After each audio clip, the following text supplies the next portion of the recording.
Anushka Chaudhry is a consultant breast surgeon. We've got to remember that some cancers are also picked up through the screening programme, and that's really important for South Asian population because the uptake is very poor. I've spoken to women in the South Asian community that don't want to go and get screened. There is a lot of cultural issue from that point of view. By catching cancers earlier and smaller, they are so much more treatable. Hi, welcome to Changing Suits. My name's Bal. And my name's Taj. Today we've got a very special lady joining us today. Her name's Anushka Chaudhry, and she is a consultant breast surgeon. And she'll be explaining what got her into the field, why she decided to specialise in breast surgery, and the importance for us as South Asians to look after ourselves. So Anushka, could you give us a bit of an introduction to yourself, please? Absolutely. Thank you so much for having me. It's a real honour to be on your podcast today. So, as you said, my name is Anushka, and I've been a consultant breast surgeon in Swindon for the last 8 to 9 years, having trained in the same region, with my med school training back in London, but grew up in South Wales. So, Anushka, what got you to get into medicine? And don't give us the usual, my parents made me do it. Surprise us. Well, you see, I'm not going to be a typical cliche because I actually wanted to be an astronaut, but my parents said, "You can't die in space." Oh God! So actually, they don't even have that much of an accent. We all do it. We all put them on, don't we? The accents. I know, absolutely, absolutely. So my father is now a retired doctor, and I kind of grew up seeing him come home from work, late night on calls. We used to spend weekends with him in his on-call room, and I think pair that with being a Virgo and a control freak, it kind of really fell into, I just really enjoyed the whole thought of being a doctor. I certainly enjoyed the sciences in school. I was quite torn actually because I really was obsessed with art as well. And I think what I found then is what I'm doing now is a combination of both, to be honest with you, with the field I do. So I've managed to combine my love of science and art together. Well, that's amazing. The long hours that your father used to work, so that didn't put you off? Oh, no, it didn't put me off actually. I mean, you'd think it would, but I feel that because of the hours that my father worked, and my mum worked, long hours as well, setting up businesses, etc. It gave us a lot of independence quite quickly. So I think, if we wanted to do something, they really gave us that drive to see how you could succeed if you put the time in. And I know a lot of people could kind of say, oh, well, I don't really want to work that hard, but something in me kind of enjoyed seeing that. I know we've all got different purposes, haven't we? And I kind of thrive on being busy and doing things like that. So I think it's about, willingness, time management, and a bit of luck. Do you think this is just generally because our parents kept us busy? Me and Bal, our dad, he'd wake us up at 6 o'clock in the morning, get us to do yoga, drag us out of bed, do this, do that. Bal, being a counsellor, he pushed her to do that. She done it kicking and screaming. But we've got that instilled in us. Do you think this is a South Asian thing in our community where our parents encourage us to work hard and then we automatically start doing it ourselves? Yeah, I think there's definitely a huge element of that. I mean, my parents were the first generation of their family to come over. And I think there's no, secret as to how hard they had to work without having family support here, having to build a friendship base up from nothing. And back then in the 70s, 80s, they were really putting lots of Asian doctors to work in the Welsh valleys where nobody else wanted to work. That's not a secret either. They made a BBC program with Sanjeev Bhaskar about that, and he was the doctor. And, so they really had to graft like anything in kind of difficult situations. And I think, therefore, even if, they hit potluck and things were going smoothly, that it can't go away that they had to work that hard to get there. Even to leave India is a big deal and was at that time. Now the world is such a small place. People are moving left, right, and centre. But then, my brother and sister and I'm the middle child. Surprise, surprise, typical middle child. Virgos. We are very different characteristics. And we responded differently to that kind of stress. So, I don't call it stress, I kind of call it, it's good pressure, whereas my brother didn't enjoy that kind of pressure. And my sister certainly didn't enjoy it, but wasn't afraid to say it, just like the youngest is like. So I think if you put that pressure on the right kind of person, you get certain results, put it that way. That's a really interesting analysis, and this is where it comes down to, yes, our parents can push a certain way, but essentially it is us that has to make that final decision, isn't it? Yeah, absolutely. In regards to the fact that you did medicine in London, where did you go in London, just out of interest? I went to what was then Guy's and St Thomas's. It's now King's College London. Whoop, whoop. Bit of a whoop there. And how did you find when you did medicine? Were you surrounded by many South Asians, or was it a nice mix over in King's? Oh gosh, it was a culture shock. So when I grew up in South Wales, at first there was only a couple of Asians in my whole school. We had a lot of experiences of racism growing up, being called all the names you can imagine, things thrown at us. When my parents set up their nursing home businesses, we had graffiti on them, cars vandalized, so at that time, I really couldn't wait to get away from where I was living. Now I love it. I think maybe because things have changed a bit and I can come and go when I want. But back then, I always wanted to be a little fish in a big pond rather than the other way around. And when I went to London, it was a complete culture shock. I mean, of course, we used to go to Southall shopping on the weekends, and I'd go to India every year to see my family. But I was surrounded by Asians because there were so many of them. And the first thing they would say to me is, "Are you HP? Are you HP?" And I thought, "Isn't that a sauce you have with your sausages? What's HP?" And they were like, "No, are you Hindu Punjabi?" That and I'm just like, took me a minute to click. Yeah. They went, "Oh yeah, I suppose I am Hindu Punjabi." And then you get, "Oh, you don't even know what you are."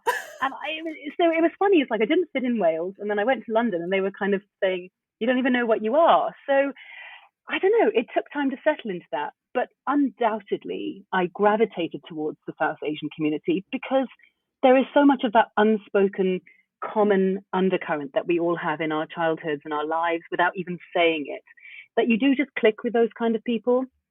So it's funny, I think I drifted between two groups really, but the South Asian thing, it was great to see. I really started feeling identity at that age. That's interesting. When I was about 18. Yeah. I mean, going to university, we all know it. That's when you start knowing who you are. So it is interesting that you went from South Wales to London.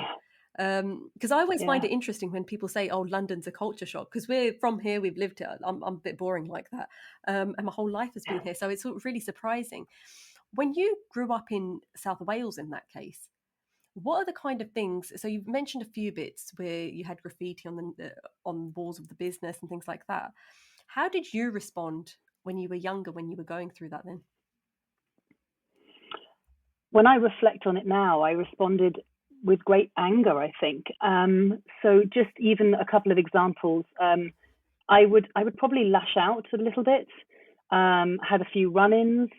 Now I'm a pillar of society, of course, but no, back then, they were real issues, and the police would pop round sometimes and say, "Oh, I heard you've had issues with so and so," and my father would always say, "Look, don't ever lose your cool around anybody. You must maintain, respect, and don't ever let that happen." But as soon as we were on our own, they would always encourage us to stand up for ourselves. It continued on. I mean, after going to university, I then eventually had a training position in the Cotswolds, and we moved to Cirencester.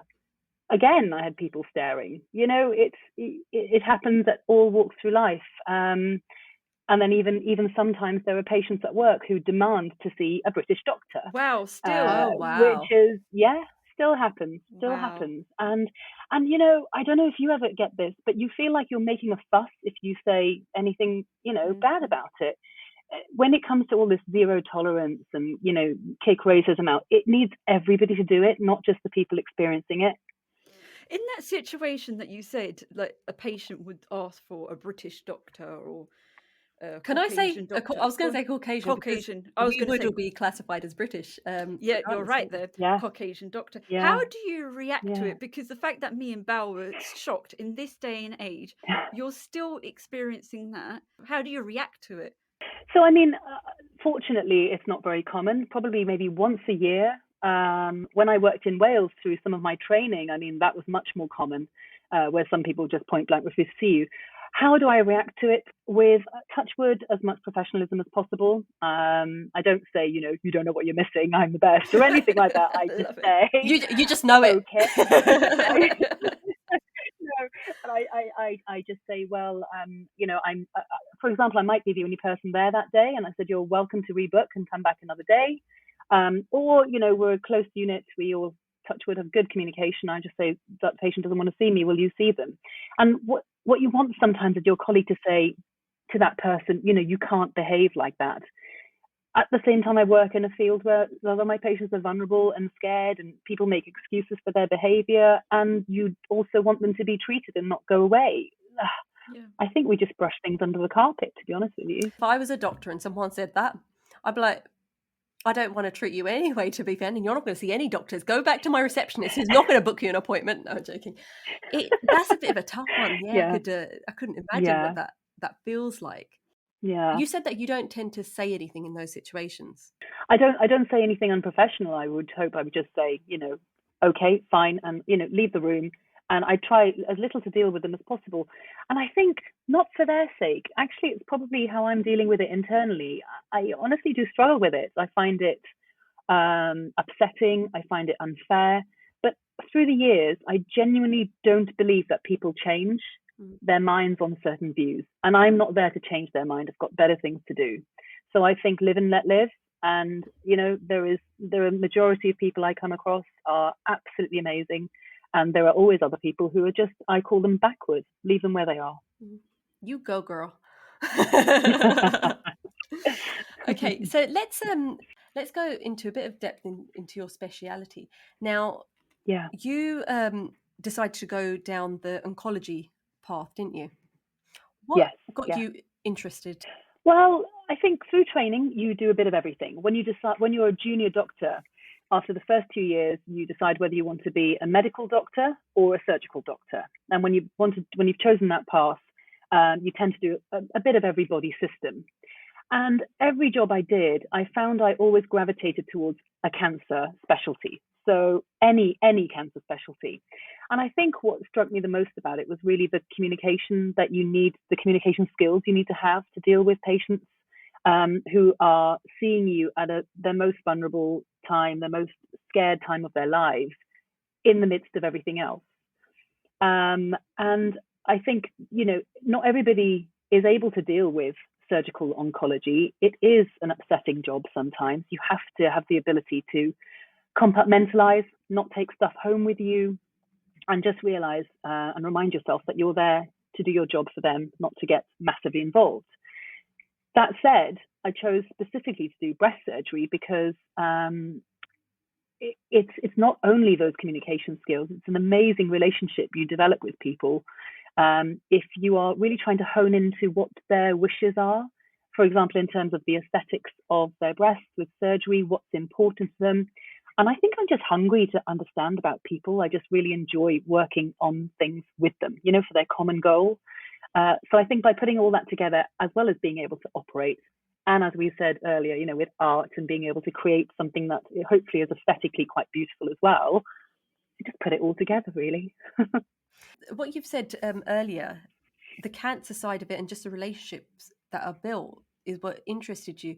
When you started off your training going into this speciality, do you deal with all types of cancer in that case? Yeah, absolutely. So, I mean, if I look through my training program, I first started off doing cardiothoracics. I did, heart surgery, did kidney surgery, urology, some bowel surgery, upper bowel surgery. So, your food pipe, all of those kind of things. Did a bit of brain surgery. You do a bit of everything. So Oh you get, my God. if you're lucky, You are like the if you're coolest woman lucky. that I've ever spoken to. Stop it, my ego. Do you know something? Saying that this is the perfect bit, because I just saw this and I read it last night as well on your website.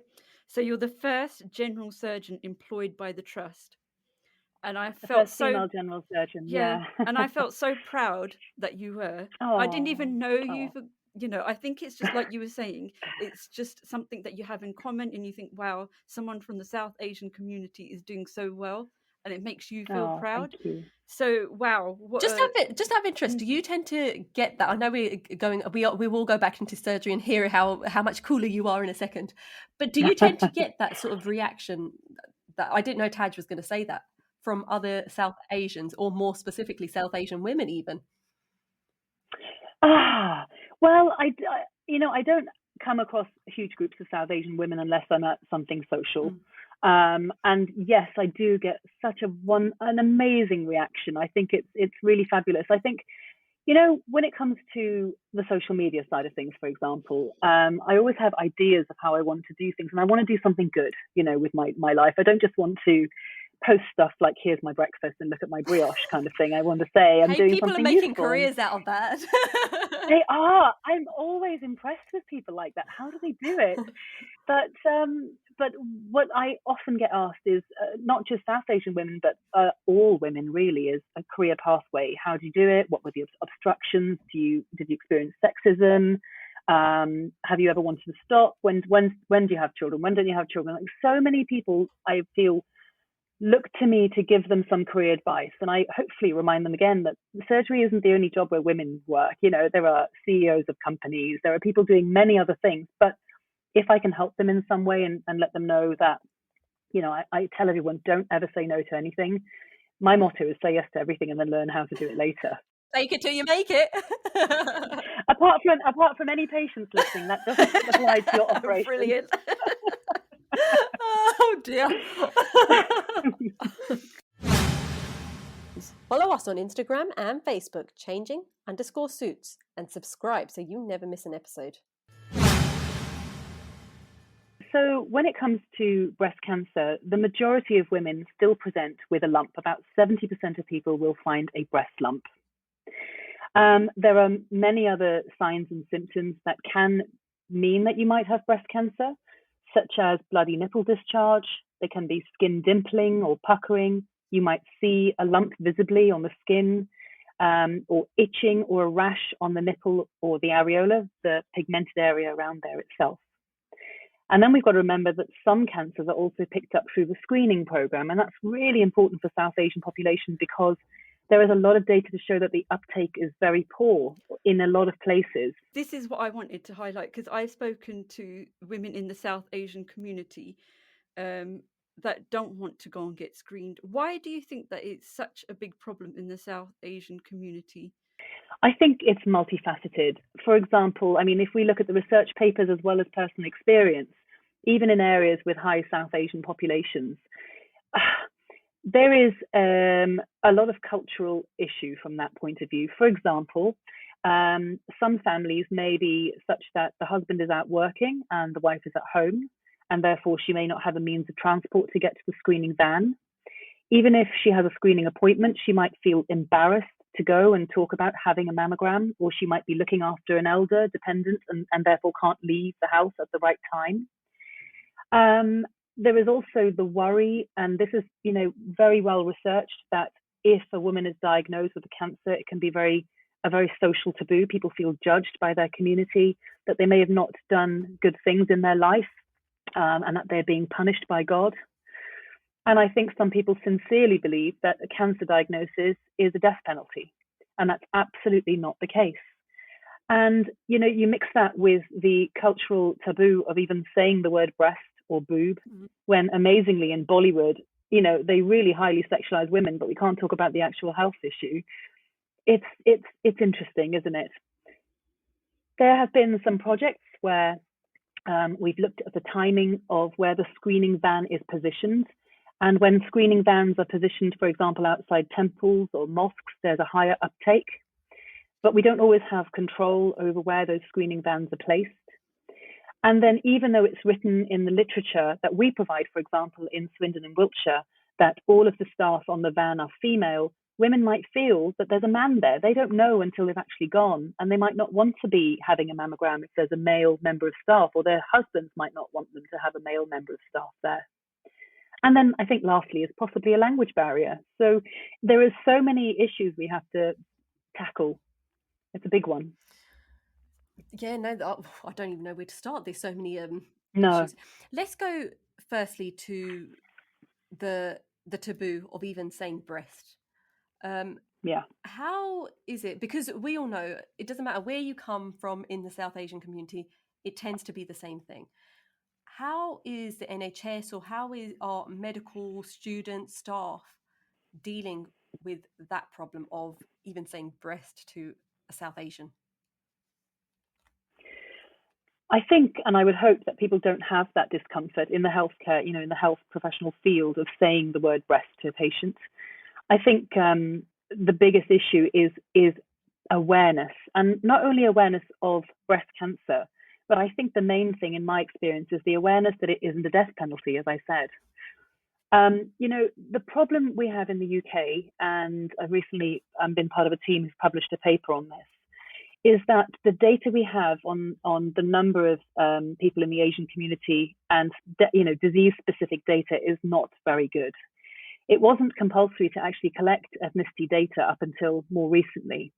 And then you'll all know that only since COVID have we suddenly heard about this BAME category. It might have been there for a long time, but when was I a BAME? I didn't even know that was a thing until more recently. And then when you look into it, it's not really broken down into the most accurate data. But the importance of the COVID information is it's highlighted how little we know about our communities. So only when we get better data on the communities, their religions, the age group we're dealing with, who's in those households, can we start to even tackle that. So I think healthcare professionals really have to try hard to work with their local communities to get some more information out there, really. To be honest, I can't even think of the translation in Hindi, Punjabi, or any South Asian language of the word breast. Maybe I'm not thinking, I just can't think of the word. Maybe, like you said, it's just not used enough that we don't even know the translation words for breast. But then do you think that is changing with the younger generation? People are more happy to say, talk about their breast care rather than the older generation. Yeah.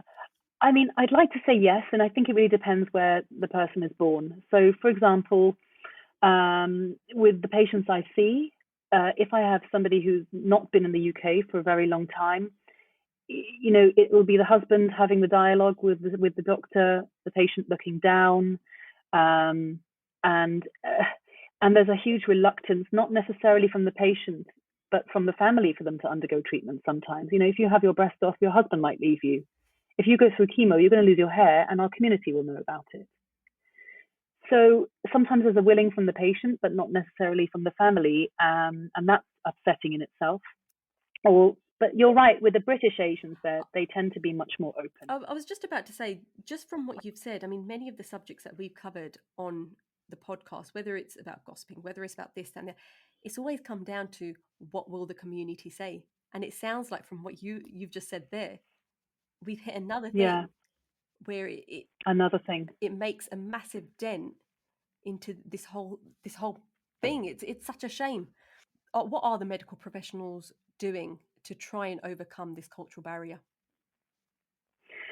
So I think on a local unit-to-unit basis, there isn't much that you can do, because a lot of what we are able to get out there in terms of information and health awareness is funded by Public Health England or NHS England. Certainly, for example, I'm the lead for our Cancer Alliance group, and we work with Oxford, Milton Keynes, Reading, as well as Swindon. And, there are public health initiatives that we put out. The issue with that is they have to cover all different kinds of cancers. So breast will come around every so often. So I suppose things have to be done more on a national basis. And people like me or people in other units, to be able to make a real dent in this, we need funding to be able to have proper research. Because until you can actually properly describe the scale of the problem, you can't even start to tackle it. You can just go on hearsay and your perception, but it's not factual. And then where you've said the data has only really sort of come about since COVID, do you see any difference being made in the next few years? Because I would have thought it's a bit of a tough one. Yeah, I think it will happen in time. So now, for example, on hospital registries, and there's space to put ethnicity data in, and now it's more there's much more pressure to kind of collect more accurate ethnicity data.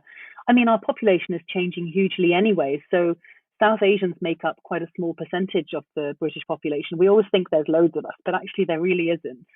And in the last few decades, South Asians had slightly lower risk of developing breast cancer than Caucasians and Black people. I think probably because of the influence of the Western lifestyle, that data is now changed, and we are at as much risk as the Caucasian population. So we can't put that to bed. So not only are we now at a higher risk, not higher, let's not be scary about it, but we have a similar risk to the rest of the population living here rather than what was lower. We also have poorer patient experience. South Asians undergoing treatment are much more likely to suffer from depression. And again, what do we not talk about with South Asian communities? Mental health, depression. Yeah. So we're doing pretty badly on getting people here, accepting treatment, and getting them through it with a good quality of life. And the treatment itself has a huge effect on your quality of life and your depression scores, which now we know directly impacts your survival. So, I always say we've got to make our community comfortable with being uncomfortable. We've got to get them to have those. And it starts with the younger generation. Talk to your mum, talk to your grandmother, say it, get them to the screening van, get them to check themselves. What is it that is making the figures go higher compared to if we were living, for example, in India or Asia, for example? I think you can never put your finger on one thing. Yep. But, with general population shifts, you tend to see the behavior, the dietary behavior, lifestyle behavior of the immigrant population match that of the host population. But the problem is that breast cancer rates are increasing worldwide. I mean, India has one of the highest mortality rates, death rates for breast cancer in the world. And they're doing not good at all when we come to India. Is that because they're not getting it treated, like you were saying? Yeah. Yes. Okay. A lot of the time. So in India, for example, at the time of diagnosis, about 60% of women will already have spread, whereas in the UK, about 5% of women will already have spread. Oh, wow. So, that is we're doing well, but the numbers are increasing worldwide. And I know it sounds scary. If I was to listen back to this, I'd sound, oh my God, she's sounding very, end of the world. But actually, the key thing is treatments have advanced significantly over the years. We are doing so much better than ever before. We're preserving breasts. We're preserving aesthetics. Therefore, quality of life is good. We just need people to check themselves and not be afraid to come.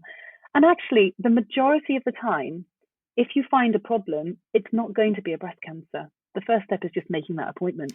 We always hear on TV, and I've always been shocked. I've actually quoted these figures. So when you see it on TV, I remember years ago, it used to be 1 in 4 people used to have cancer. Then it went to 1 in 3. And now, scarily, it's 1 in 2. Obviously, that doesn't only just include breast cancer. It is all types of cancer. Out of those 1 in 2, what percentage would you say is breast cancer specific in that case?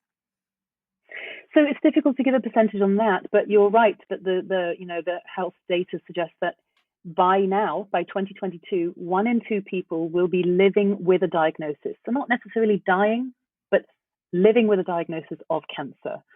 When it comes to breast cancer, as you say, the rates have changed over the years. Only a decade ago, it was 1 in 12 women, then it was 1 in 10, and now it's 1 in 8.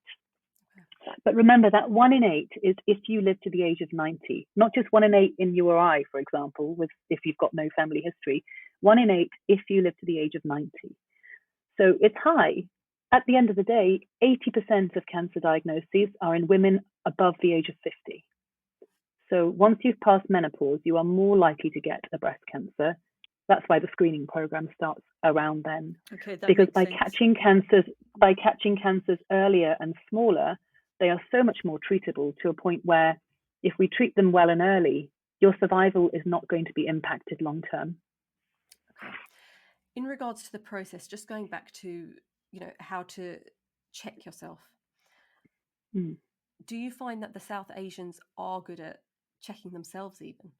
Or is there more awareness required there as well? Much more awareness required there as well. I think they find it really uncomfortable. So, we find the general younger population now, actually even in the older population with breast cancer campaigns, everyone wants to know. They're actively seeking out how to check themselves. They go and make appointments with their GPs or GP nurses. What do I do? We don't tend to see that with the South Asian group as much. Again, it goes back to that taboo. So whilst women might be doing it, they might not be doing it well, they might not be doing it correctly. But I have to say, at the end of the day, as long as they know what's normal for them and they're making some effort, that's the key. But yeah, no, we need to do a lot more to even get them to know how to check themselves in the first place. The interesting thing, I know, looking at my family and how we are, it's a case of if you do think about something, it's like, no, don't, it's nothing. We'll just ignore it and carry on. And I've seen Yeah. that around me all the time. Obviously, I'm around a lot of South Asians. Do you think that problem exists only in the South Asian community? Or do you think we tend to brush off health conditions a lot faster than other communities? I wouldn't like to say it's just us as a community because we deal with people from all communities, including what's increasing in the UK, the Polish community, and there's the Black community as well. So I have conversations with people from a lot of different backgrounds, and actually maybe even as human beings we don't want to trouble anyone, and we do brush things off. You know what Asians are like. Your leg has to be hanging off before you'll actually go and put a plaster on it. It's nothing, and we're brought up to get on with it, aren't we? There's other things going on. We don't need to worry about that right now. But you hear, or that's starting to smell like, tumors, if they're not treated, can start to break through the skin. We call it fungating, and that can be quite offensive to sit near and smell. And people are hiding so much. And what I think disappoints me the most is when I do see somebody with advanced cancer. They can tend to be from an ethnic minority, and they can be treated. And that's what's most gutting, is that if they had just come sooner, we could have done something better. At what stage do you tend to see a lot of these patients in then? Because you always hear about stage 1, 2, and 3, and we'll get you to explain a bit more. Actually, that's probably, let's start Sure. there. What are the different stages? I think that's a better road to go down. Okay. So the different stages of breast cancer are from 0 to 4. Stage 0 tends to be what we call ductal carcinoma in situ, or DCIS. So it's pre-cancer. They are essentially cancer cells that are confined to the milk ducts. They can't break out. So by definition, it shouldn't spread anywhere. If we treat it, your survival should be about 100% in 5-10 years. Stage 1 and stage 2, they tend to be based on the size of the tumor and whether it has started to spread to your armpit. And then 3s and 4s are 3 as if it started to go not to the armpit, but not only to the armpit, but multiple glands in the armpit. And stage 4 is distant disease spread. And the most common sites that breast cancers tend to spread to are the liver, lung, bone, and brain. Why is it that they spread to those? Because I'm assuming the reason they go to your armpit is because of the lymphatic system. Absolutely, yeah. So if you think of the glands in your armpit as a gateway to the rest of the body, I call them like the sieve to anything that's leaving the breast. So breast cancers tend to spread to the lymph nodes in the armpit first, but that's not a given. They can also spread through tissue. They can spread through blood vessels. So even if somebody has clear lymph nodes, the glands, at the time of an operation, it's not an absolute given that they might not develop a cancer is somewhere else in their body in the future. So, for example, cancer cells can spread through the body on a microscopic level. Scans wouldn't pick them up. They can remain asleep, for example, for years, and maybe 10 years later decide to start behaving in a way where they can then be, I've now got a spread in my liver. But remember, it's not just chopping out a lump. That's not what we do. People go on to other treatments. We know so much more, remember, in science than ever before. So women are going on to treatments after their surgery, sometimes before their surgery, to reduce the risk of a cancer coming back. We've got very bespoke gene tests nowadays to try and identify the people who will benefit from chemotherapy. So the actual surgery is to remove just the lump. So if you found it in your breast, for example, the surgery would be to remove the lump. However, the other treatments you're discussing is in case it has spread to other parts of the body. Is that correct? So no, it is a bit convoluted. So So one of the treatments is, of course, surgery. That might mean removing a lump, or it might mean removing a whole breast. And then part of what I do, of course, is to reshape that breast or recreate that breast with a reconstruction if it means the woman is going to lose it. When we have identified the actual tumor size, the type of the cancer, what's fueling it, how many lymph nodes might be involved, we're able to then individualize that treatment plan for that patient. So we know what is the most likely treatment that's going to reduce the chance of a cancer coming back as much as possible. We have computer algorithms that we can type people's data into and actually produce a graph to show the patient, look, if you just have surgery, this is the likelihood of it being a problem in 5 or 10 years. If you add a tablet into that, we can reduce that risk by so much percentage. If we add chemotherapy in, is there going to be a benefit or not? We can show you that. And then radiotherapy, again, is another type of treatment that is to reduce the risk of a cancer coming back. So there are various things, and not everybody will get all of them. So again, I think that's the perception. When you have cancer, I'm going to have chemo. That's not the case. We don't know that for everybody. Is it only women that get breast cancer, or is there cases of men getting it as well? Absolutely, men can get it as well. So men are 100 times less likely to get breast cancer than women. In where I work, we see about 2 a year. Men tend to be more advanced at the time of diagnosis because they, again, tend to present less frequently to doctors.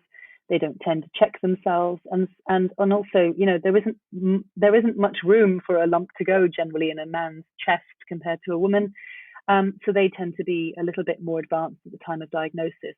Treatment options for them is very, very similar to women's breast cancer. And at what stage would you say that surgery is required? So from the 0 to the 4 that you've described, where would you say this is where we need to start treating like this? So generally, at a time of diagnosis, if we know the cancer has not spread, or to the best of our knowledge, there is no evidence that it's spread, and I mean, when I say spread, I mean outside the armpit, we would aim to operate on any of those patients. We say the words, we are operating with curative intent, which means we're trying to cure you. But in reality, we can't say 100% without a crystal ball that a cancer is never going to come back. But we can give you the best treatment possible and, plan to monitor you and be as bespoke as possible, which is suitable to your cancer. So between 1 and 2, you'd potentially go with surgery just so that you don't get to the 3rd stage. Is that correct? Yeah, generally like that. So if you consider a cancer has spread, let's say somebody's sitting with me and I know from a scan that the cancer is already in their bones or their liver, there is no point then operating on the breast because the horse is bolted, so to speak. But it doesn't mean we can't give them treatment to not only treat the spread, the metastases, but also to have that breast lump as a way to monitor how the treatment is acting, so responding. People struggle with that because they say, well, I've got a cancer and I know it might be in my bones, but please can you get rid of the cancer in my breast? And it's very difficult to prove that there's benefit in doing that.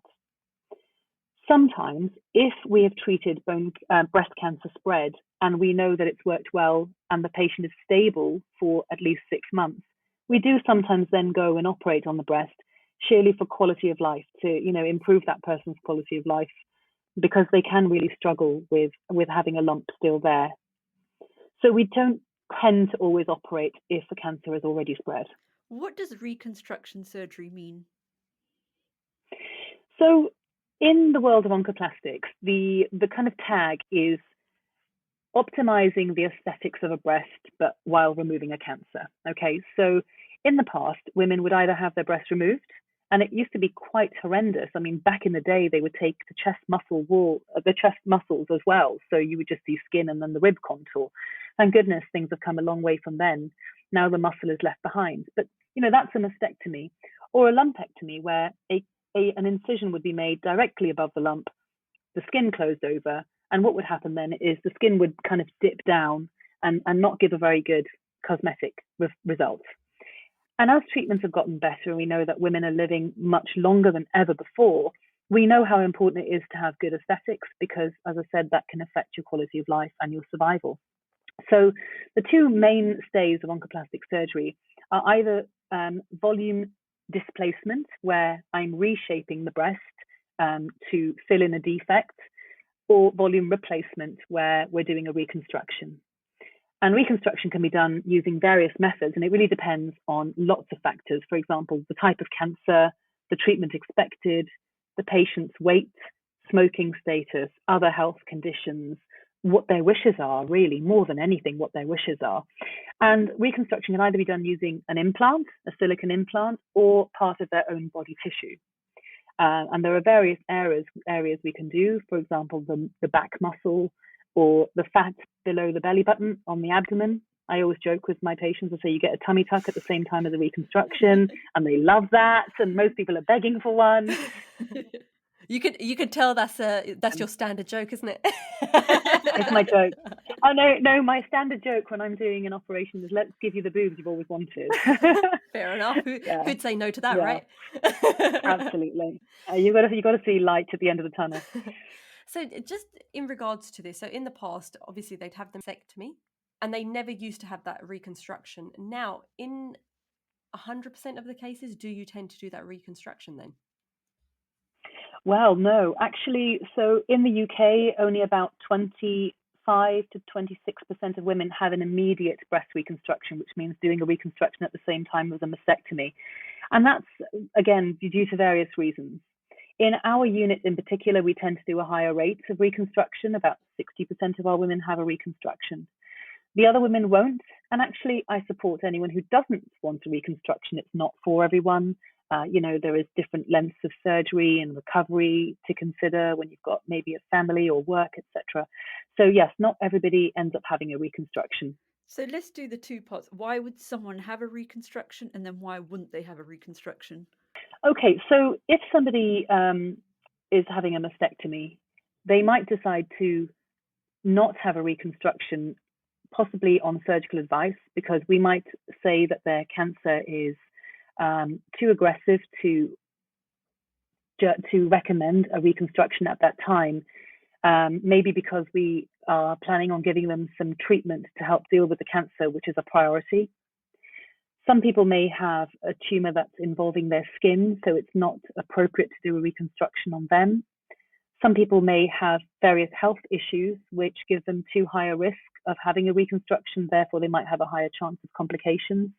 So people who are smokers, people with poorly controlled diabetes, very overweight, they all have a higher risk. And it doesn't mean we don't do them, but we might not recommend it, or we might really counsel you to say, I don't know, is this the right thing for you? On that point, does a patient have a choice in this? Obviously with their consultant, but essentially, is it the patient that decides whether they want their reconstruction? Absolutely. I would say that the most important factor is patient choice, and anyone who says otherwise shouldn't be doing that job. But sometimes, and the heartbreaking part is when someone really wants a reconstruction and we feel very strongly that they shouldn't have one.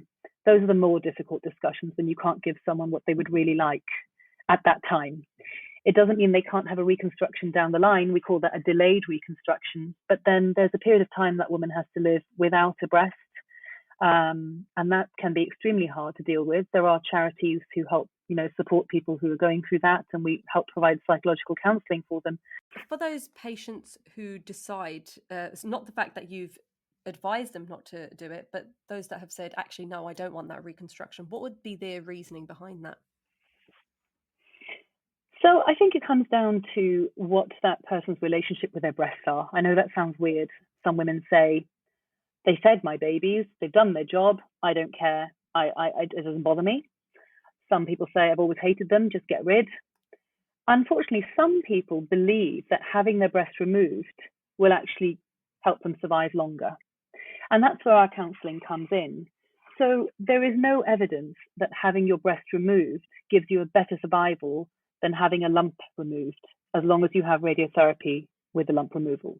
So lumpectomy and radiotherapy is equal to mastectomy in terms of survival. And once women realize that the survival is the same, they sometimes change their mind. I think it's a fear factor, right? So, you say this breast isn't playing ball, get rid of it. I don't want it anymore. But we also have to counsel them and say, well, actually, I appreciate you want your breast off because you're scared. But if we remove your breast when we could do an operation otherwise, like a lumpectomy, your survival might be impacted solely based on your quality of life and how you might feel if you were flat. So if you go flat when you have a choice to do something else, should we be doing that for you? So if you remove the lump and did the radiotherapy, I'm assuming Yeah. that tends to be less invasive than doing the full mastectomy. Is that correct in thinking that? Yeah, absolutely. So you can remove a lump on its own, but the second you're starting to remove more than 10 to 15% of the breast, that's when my oncoplastic skills, for example, those reshaping procedures come into play. But yes, so if you are removing some of the breast but leaving other breast tissue behind, you have to give radiotherapy to reduce the chance of a cancer coming back in that same breast because you've left tissue there. Okay. Now, even if a cancer comes back in the breast, that again does not impact survival. Your survival is unchanged, even if you get a cancer recurrence in that breast. But it can be, of course, traumatic because you've gone through a diagnosis again at another time in your life. It's, as you say, so difficult for each person. How common is it for someone to get breast cancer, get treated, and then have breast cancer again? It really depends on the type of cancer. So the majority of breast cancers are what we call hormone positive or estrogen positive. And we tend to take that as a good feature because we can use hormone blocker tablets. Some people may have heard of tamoxifen or anastrozole. Those block the estrogen receptor and help stop estrogen fueling that tumor. So you reduce the chance of a cancer coming back by blocking that effect. But about 15% of women have estrogen negative breast cancer. They tend to be a bit more aggressive. So they don't respond to hormone tablets because they are growing independent of the estrogen. And those people need chemotherapy because we can't give them tablets. So they tend to be the more aggressive cancers. And those ones tend to have a higher chance of a cancer coming back, not only in the breast, but somewhere else in the body as well. Some news that the HRT medication is in short supply. Where you've said that you tend to get cancers at 60 plus, which is when you get the screening, does the menopause have an impact on whether a woman would get breast cancer? So, HRT aside, we look at breast cancer very broadly as if you think about it as your exposure to estrogen over your whole lifetime.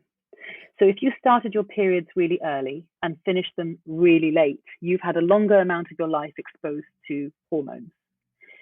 If you take HRT for a really prolonged period of time, I don't want to pop a myth out there. It is not something that necessarily on its own increases your risk of getting breast cancer.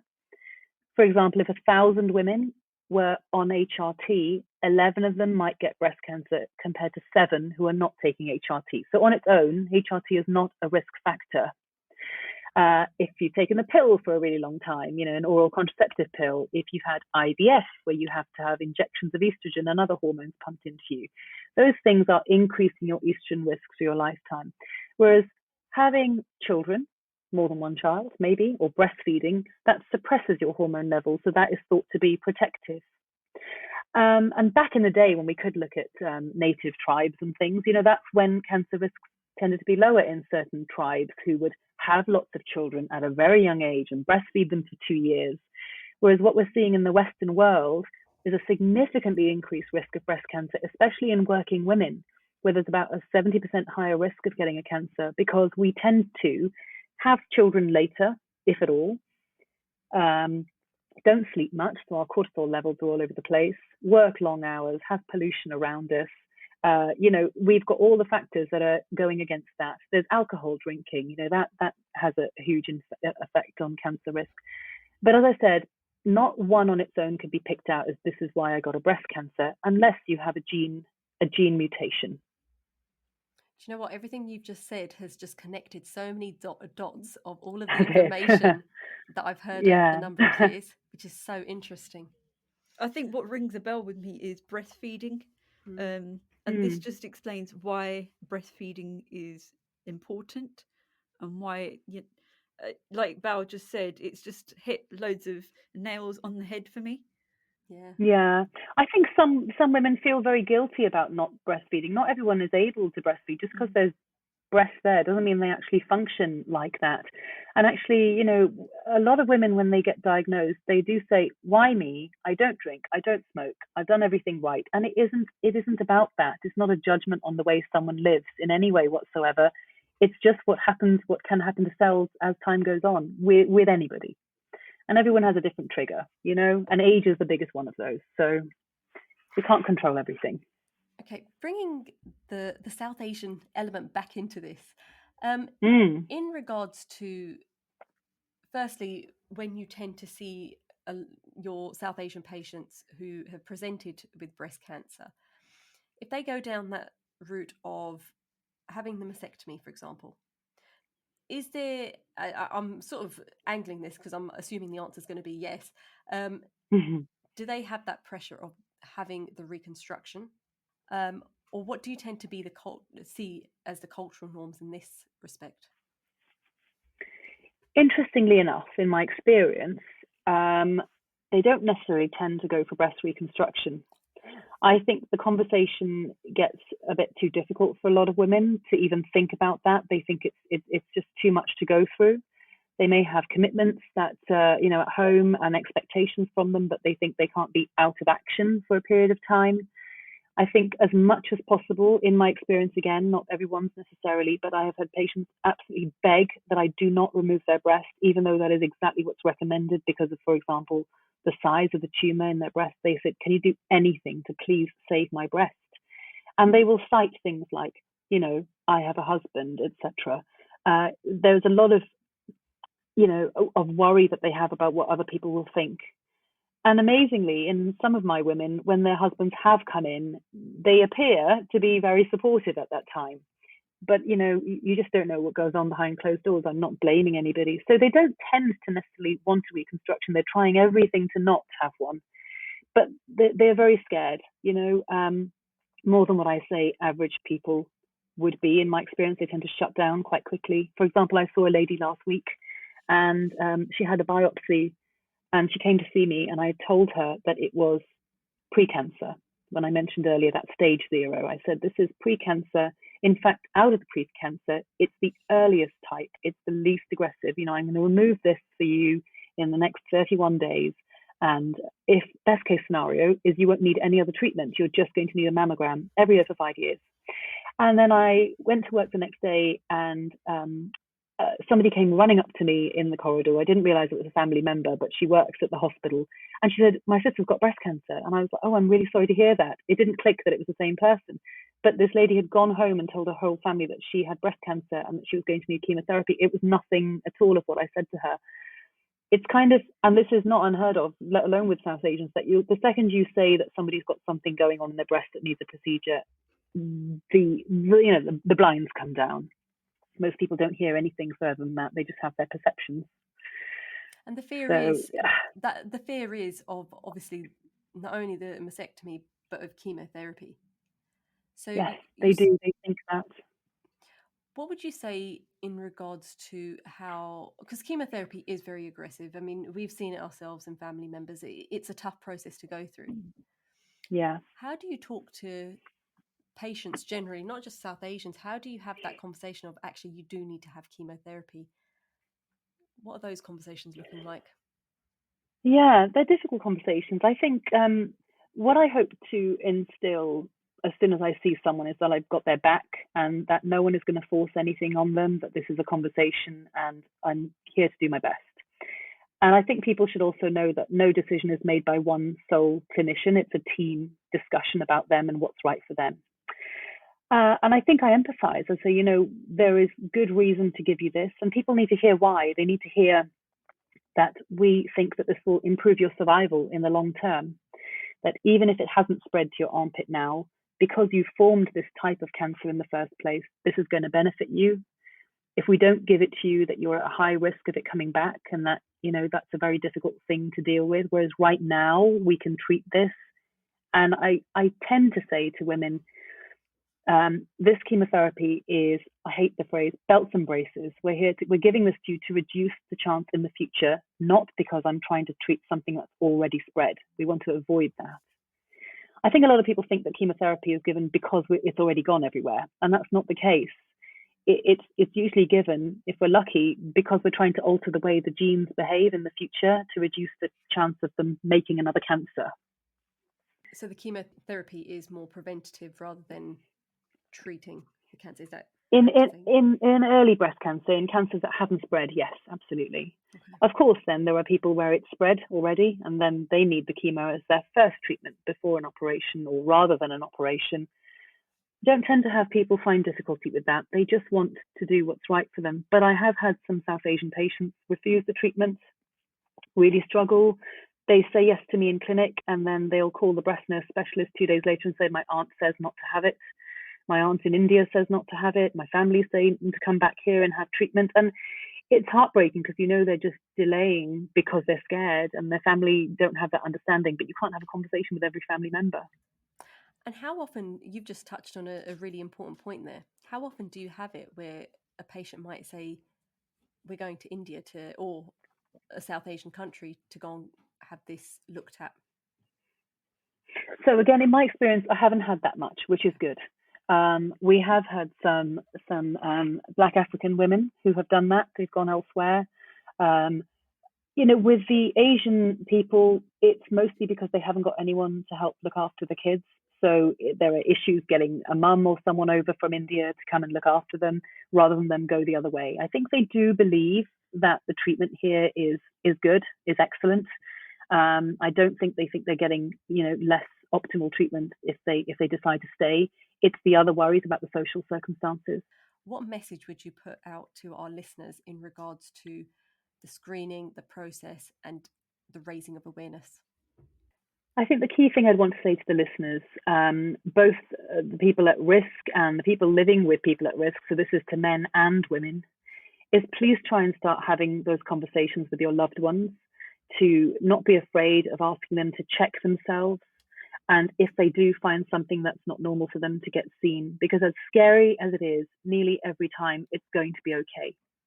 If you are found to have a diagnosis of breast cancer, nowadays nearly everything is treatable. It's very uncommon that we can't treat what we see, and we take you through things one step at a time. So please start discussing it with people you love. Let them feel comfortable, encourage them to go for their screening mammograms, and we're here for you if you need us. Lovely.